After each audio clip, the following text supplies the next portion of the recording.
بسم اللہ الرحمن الرحیم۔ شروع اللہ کے نام سے جو نہایت مہربان اور رحم کرنے والا ہے۔ ساری دنیا کی نعمتوں کے برابر نبی کریم صلی اللہ علیہ وآلہ وسلم نے ارشاد فرمایا، جو شخص تم میں اس حالت میں صبح کرے کہ اپنی جان میں پریشانی سے امن میں ہو اور اپنے بدن میں بیماری سے عافیت میں ہو، اور اس کے پاس اس دن کے کھانے کو ہو جس سے بھوکا رہنے کا اندیشہ نہ ہو، تو یوں سمجھو کہ اس کے لیے ساری دنیا سمیٹ کر دے دی گئی۔ دنیا طلب کرنے کا مقصد۔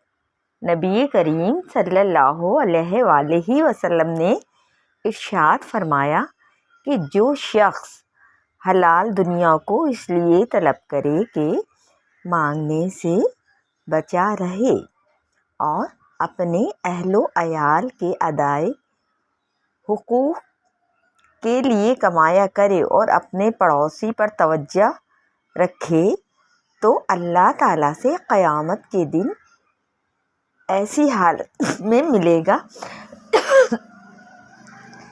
کہ اس کا چہرہ 14ویں رات کے چاند جیسا ہوگا۔ دعا کیا کرو۔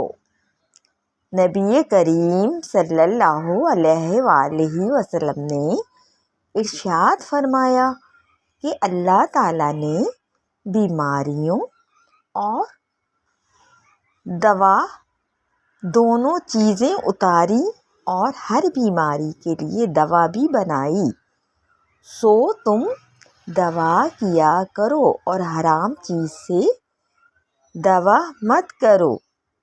معدے کو درست رکھو۔ نبی کریم صلی اللہ علیہ وآلہ وسلم نے ارشاد فرمایا کہ معدہ بدن کا حوض ہے اور رگیں اس کے پاس غذا حاصل کرنے آتی ہیں،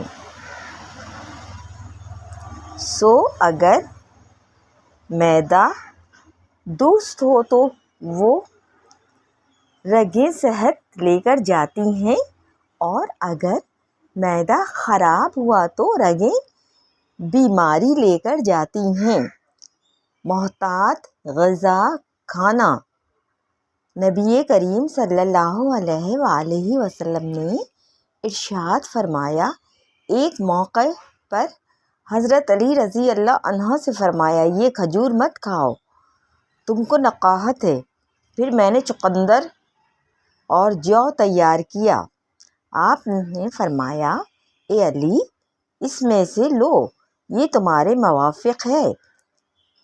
بھوک سے پناہ۔ نبی کریم صلی اللہ علیہ وآلہ وسلم نے ارشاد فرمایا، اے اللہ، میں آپ کی پناہ مانگتا ہوں بھوک سے، وہ بھوک جو نیند کو ختم کرتی ہے۔ ورزش۔ نبی کریم صلی اللہ علیہ وآلہ وسلم نے ارشاد فرمایا، تیر اندازی بھی کیا کرو اور سواری بھی کیا کرو۔ مساجد کی تعمیر و صفائی جنت کا گھر۔ نبی کریم صلی اللہ علیہ وآلہ وسلم نے ارشاد فرمایا، جو شخص کوئی مسجد بنائے جس سے مقصود اللہ کا خوش کرنا ہو اور کوئی بڑی غرض نہ ہو، اللہ تعالیٰ اس کے لیے اسی کی مثل اس کا گھر جنت میں بنا دے گا۔ سبحان اللہ۔ جنت کا گھر مسجد سے بڑا ہوگا۔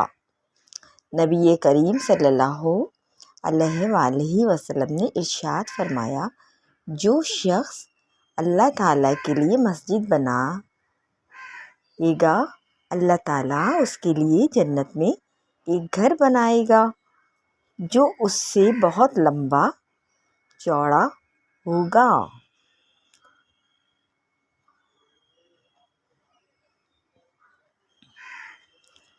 چھوٹی سی مسجد کا اجر۔ نبی کریم صلی اللہ علیہ وآلہ وسلم نے ارشاد فرمایا، جو شخص مسجد بنانے میں مال خرچ کرنا یا جان کی محنت خرچ کرنا دونوں آ گئے۔ حضرت ابو سعید کی روایت میں آتا ہے کہ رسول اللہ صلی اللہ علیہ وآلہ وسلم مسجد نبوی کے بننے کے وقت خود کچی اینٹیں اٹھا رہے تھے، خواہ وہ قطعہ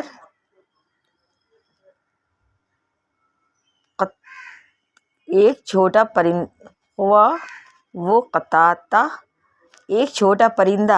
پرندے کے گھونسلے کے برابر ہو یا اس سے بھی چھوٹی ہو، اللہ تعالیٰ اس کے لیے جنت میں ایک گھر بنا دے گا۔ سبحان اللہ۔ جزاک اللہ خیرا۔